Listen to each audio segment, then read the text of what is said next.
Good evening. This is Crime Classics. I am Thomas Hyland with another true story of crime. Listen. A maiden's laughter. A maid of India with bells on her feet that jingle when she runs. She's having a lovely time. The picnic's been a great success, and now her husband's chasing her through the tall grass. Here he comes. For an older man, he's got a pretty good stride. And before she knew it, he had his wife circling around an almond tree. Caught her. Then the thing that ruined the picnic for everybody. Jealousy lurking nearby with a sledgehammer. Tonight, my report to you on Old Sixtoes, how he stopped construction on the BBC and I. Crime Classics, a series of true crime stories taken from the records and newspapers of every land, from every time. Your host each week, Mr. Thomas Hyland, connoisseur of crime, student of violence, teller of murders. Now once again, Mr. Thomas Hyland.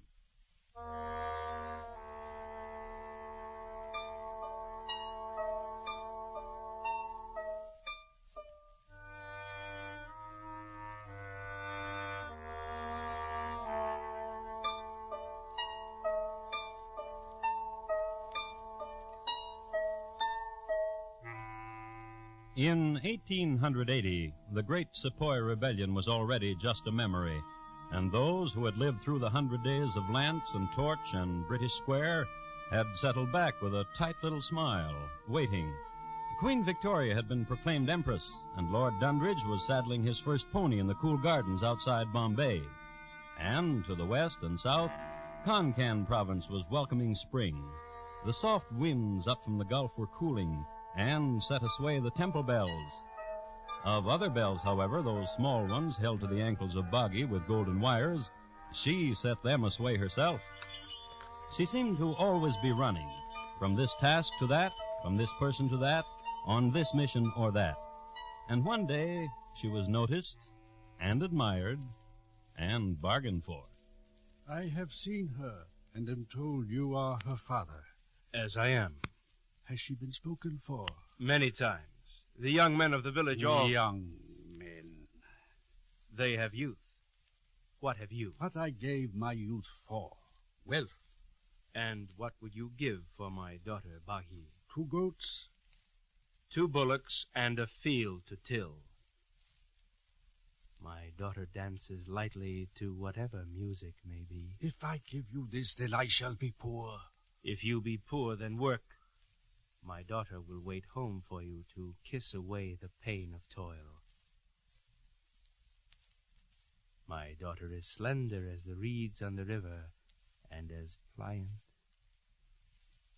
My daughter's voice is as the lute, and her hands are wings. Enough.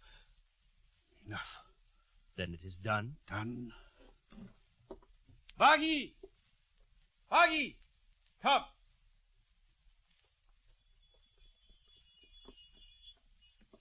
Bagi, bow to your husband. Now, greet him. I have waited long, my lord. Command me.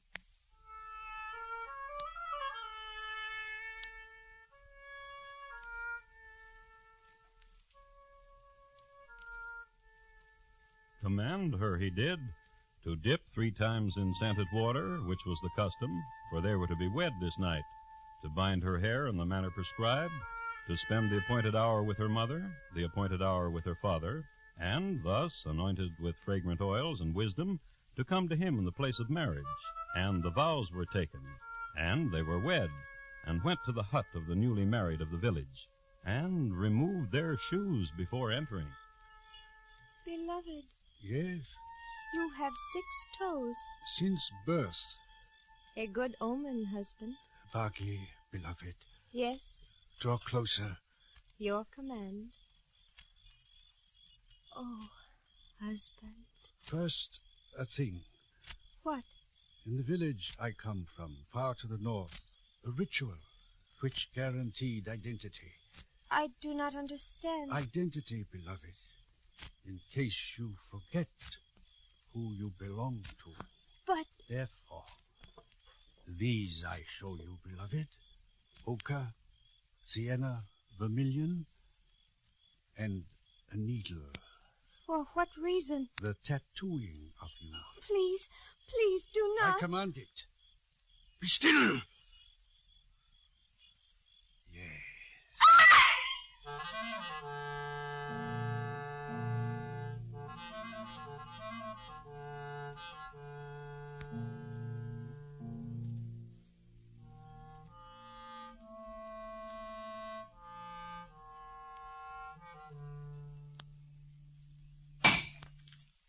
You may ask why I, Sonu, formerly of wealth and station, now hold spikes so that they may be driven by you into the ties which hold the rails.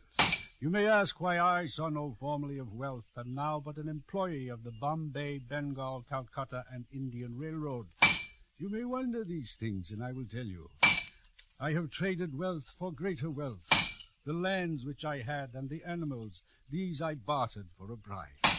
And such a bride, a child of 18 summers who is called Baki.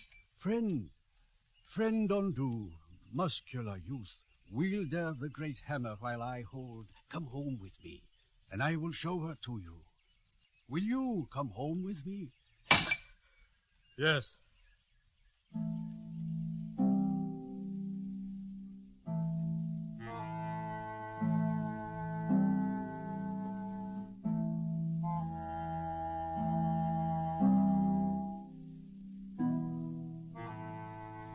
More wine, Dondu?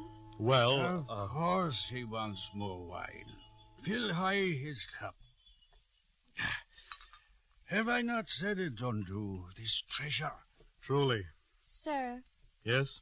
and what do you do on the railroad? Well, Marvelous things. With his hammer all day long he drives deep the spikes. More spikes and deeper than anyone else. Oh, Pour high my cup again. Weary and toil. this is wine will soothe, husband. Drink. Good wife. Good. Sir, yes? the arms of yours could lift him as if he were a child and place him upon his bed. Yes. His bed is here. Sleep well, honored husband, toiler, bringer of bread to this happy house. Baggy, I know, let us walk to where the night will wash over us. I want to. Come then.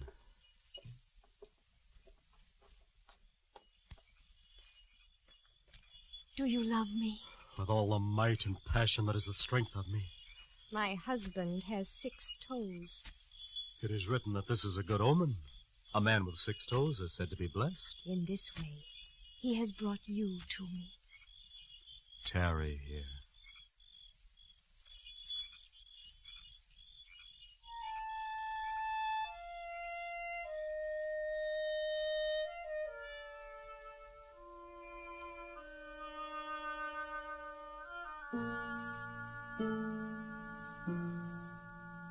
They tarried, and the moon swung over from where it was and became for that brief time their moon, as did all the marvelous things of the night. And Boggy forgot all the vows she made to Sonu and made new vows to Dondu. Forever, always, always and forever. And Dondu made promises to her. Tomorrow night, when the old man is asleep. Here, forever, always, always and forever. Which goes to prove, I suppose, that railroading men have a certain fascination all over the world. And Dondu of the BBC and I was certainly one who gave rise to the legend. Baggy, Forever. there is a thing. Listen to what I say. Yes? This is wrong. What is? You are bride to an old man. What evil bird hammers at your brain where conscience is so that you say our love is wrong? Did you not hear it? You are bride to this old man. Then you want done with our love? No. Then what?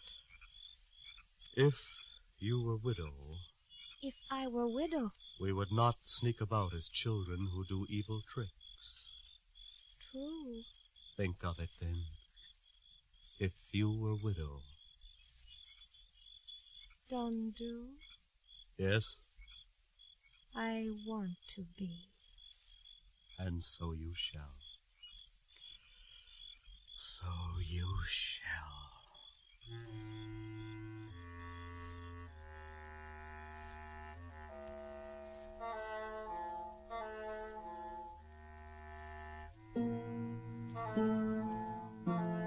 And when they reached the village on the edge of it, where they said goodbye, they were startled for a moment. Suddenly it was morning, and they looked and they saw. The sky was blood red.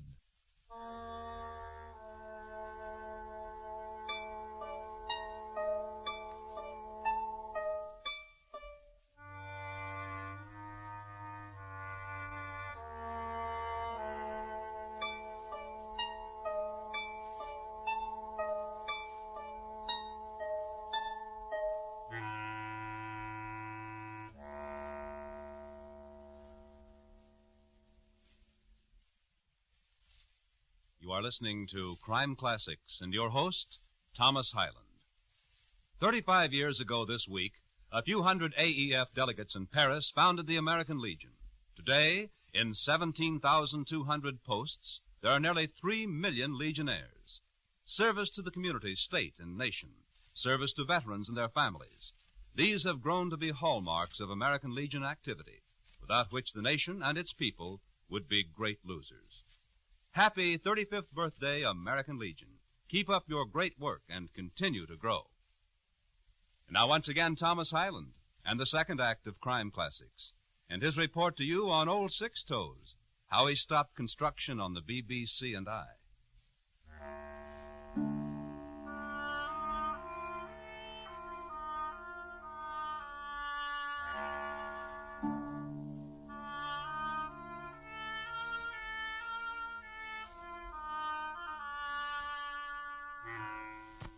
Each country has and is proud of its own history of railroading. It may come as a surprise to some that laying track in India has a lore unparalleled in railroading annals. To give you a hint, there's a saying out of Bombay that never did the tigers eat so good as when the BBC and I put down a steel through South Konkan, the place that concerns us here tonight. Consider the feat, if you will. 116 miles of rail through jungle, swamp, and wasteland. A body died there for every cross-tie. 116 miles of rail plunging progress from Taj Pahor to the sea. And, 2/3 of the way, the living legend of a man, Dondu. And at his feet, holding the spikes, an old man with a young wife. Dondu, tarry a minute. Say the truth to me. Of what? Of my wife. What of her? Is she not beauteous? Yes. I see how you look at her. Oh? As young brother to me, happy for my happiness. Yes. So no. Yes. The next spike. Sight it well. Get close to it and line it. Yes. Bring your head closer to it, old man, and make sure. Midday and time for meal. Why do you stand with hammer poised over your head? What? The whistle has blown. Come, let us eat. Yes. Let us eat. Tired, old man? You are young. You would not know a sigh of happiness if you heard it. Oh?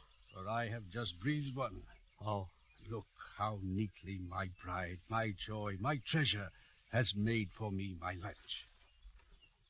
Grape leaves and chutney and coconuts too. And you, Dondu, what I bought in the village. The same thing each day. Rice. Would you like a grape leaf, Dondu? Well, I hunger not. Take it. well, I am an old man, and such richness as grape leaves and chutney does not agree with me. In truth, I would prefer rice, but I would not tell my treasure of it, since she pleasures so in cooking for me. well, then take my rice. What is it? What?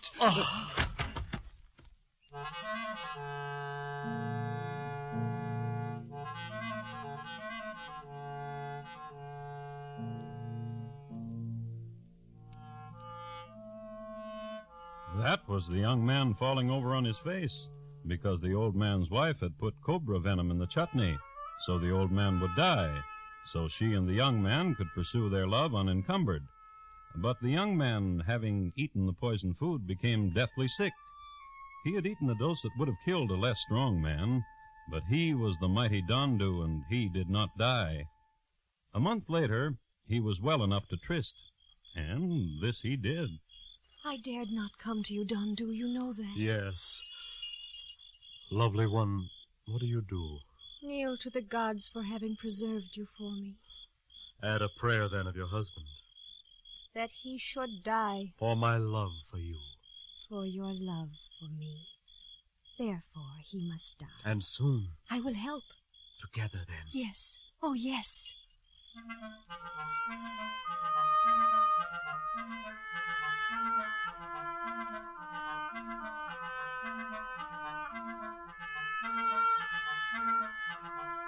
But the precise opportunity never quite arose. Either there was someone near, or within calling distance, or the old man didn't rise to the bait. There was one night when the bride put a crate, a small and deadly snake, into Sanu's bed, on the very night that Sanu elected to sleep in the hammock outside. Something always seemed to go awry. I cannot stand him. He must die, or I shall. There is a festival next week for us at the railroad for the completed section. There he will die. I cannot stand him. He must die, or I will. And the days spun away, and a week, until there came a day of festival.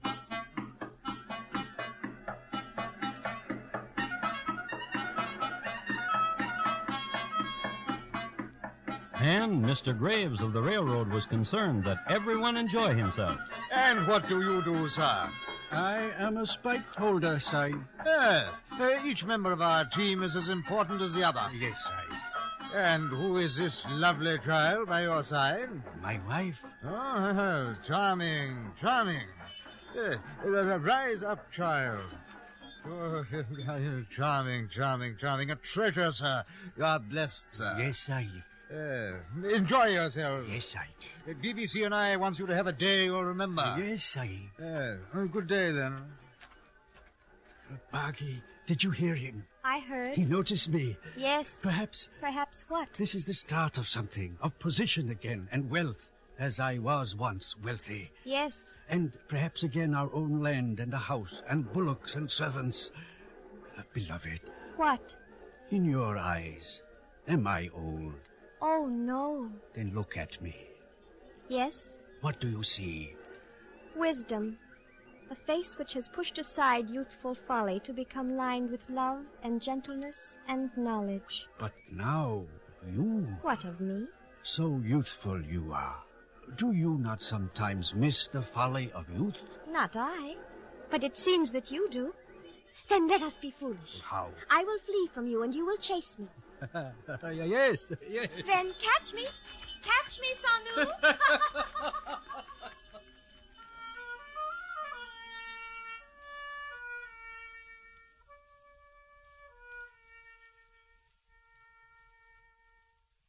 You remember the maiden's laughter, the maid of India scampering over the field, away from the crowd, and not running too fast so her husband can keep her in sight.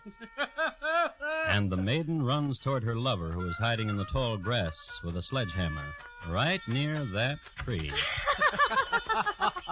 where the old man caught his wife.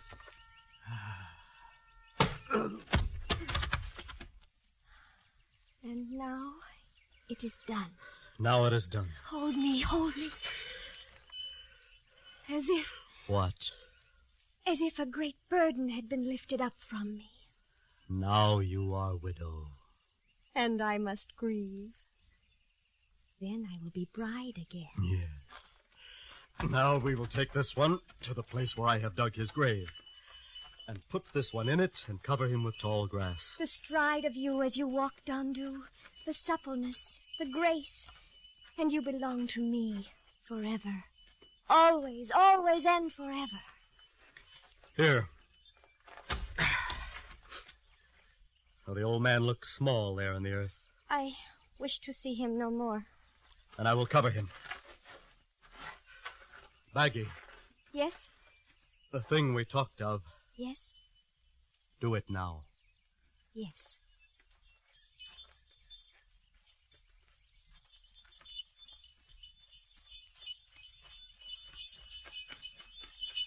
Help! Help! Oh, help!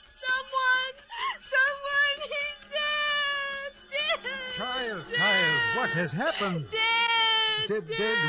Who are you talking about? My husband! What? Awful! What happened? Tell me. There, down there at the river's edge. We were walking there where the bank was moist. He tore the river, and the bank slid away, and he fell in. He fell into the river? Yes. Oh, crocodile. Do not say it. Child. I saw it. Yes. I saw it. He slipped into the river, and the current was strong, and then the crocodiles, and the river reddened. And Hush, child. Hush, now hush. I am widow. Now I am widow.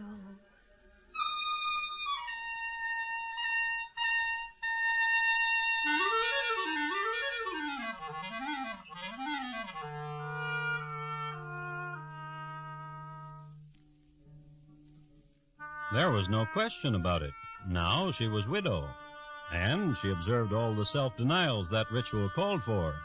For 6 months she went about clad in coarse garments, her skin whitened with ashes, her hair unkempt.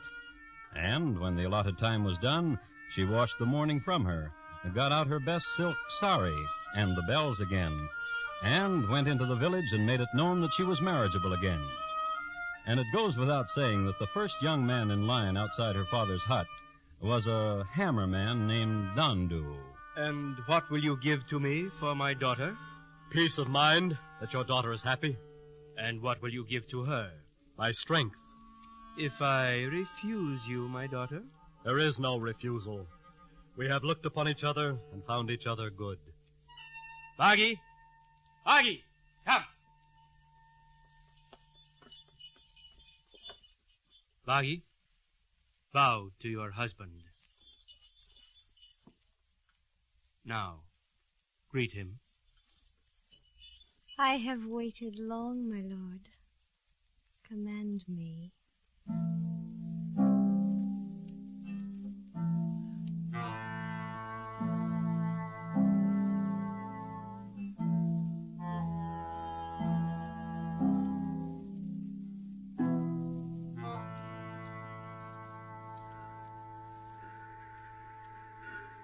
I'll help you down, Mr. Collins. Thank you, Mr. Graves. I don't know why the company bothered to send you all the way out here, Mr. Collins, but... BBC and I has a reason for everything, Mr. Graves. Now, let's look at it. Why you elected to build the spur right here. Why you have all these people building up the roadbed when you could run the road by way of Mudwat. You stand here, sir, and see for yourself. Below, you see how the river curves? Yes. Yes, like an eel, in the shape of an S. Ah. Therefore, it would take 2 bridges to complete... But the company chart had but one curve. That's why we have men in the field, sir. Digging. Have them dig away. So, then you'll give a proper report of me, sir, with Mr. Glenner? What's he want, that digger there waving at you? Well, let's have a look, shall we? Tell Mr. Glenner it's all been well thought out and the spur will be completed before the monsoon. Yes, my man, what is it you want? Look, sir, where I was digging to provide dirt for the roadbed. Well, I'll be Dreadful. skeleton. Dreadful. No, look there. Dreadful. There's a thing. Yes. 6 toes. On each foot. Now, there's a thing.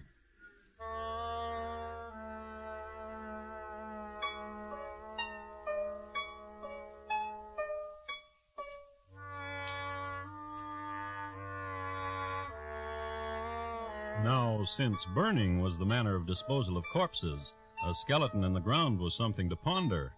A skeleton with 6 toes now. Somebody remembered that an old man named Sonu had 6 toes and a young wife. So the young wife was questioned by the local authority, who happened to be Mr. Graves of the BBC and I. Child, skull crushed in like that? He did not fall into the river, did he? I cannot lie. Yeah, well, then don't. He did not fall into the river. Nah, he was murdered. He was murdered. By a man of strength, according to the fracture. By a man of strength. Your present husband? Yes. Yes. You swear to this? Yes. You realize that he'll be hanged? Yes. And what of me? What of me, Sahib? When your husband is hanged? Yes. I dare say you'll be right by his side.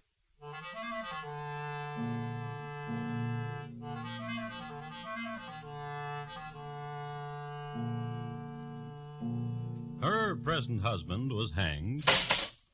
Then she was.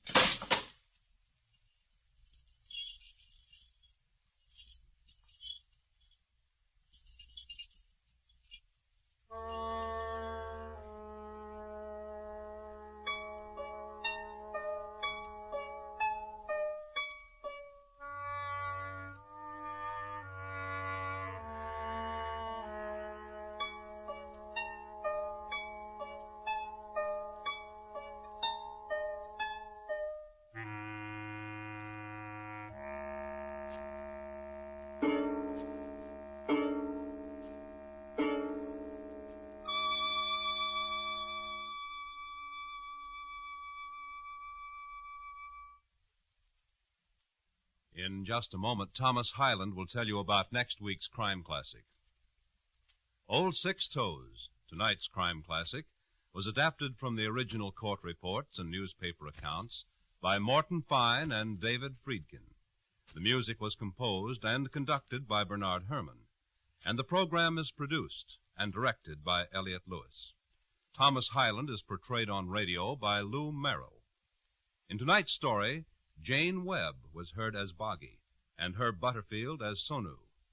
Featured in the cast were Jack Edwards, Ben Wright, and Jack Crucian. Bob Lamont speaking. And here again is Thomas Hyland. Next week, we will concern ourselves with a band of gay conquistadores who decided to conquer the land of Peru in the year 1540. Because of what happened to them, it's listed in my files as Francisco Pizarro, his heart on a golden knife. Thank you. Good night. This Sunday night, Herbert Marshall stars as the Honorable Edmund Burke, British statesman and member of Parliament. Burke is the man who spoke so eloquently on behalf of American freedom during the Revolutionary War that his colleagues called him a traitor. Hear his story on CBS Radio Sunday night, when the Radio Hall of Fame, with Lionel Barrymore as your host, turns the spotlight back to this stormy time. The Radio Hall of Fame, on most of these same stations.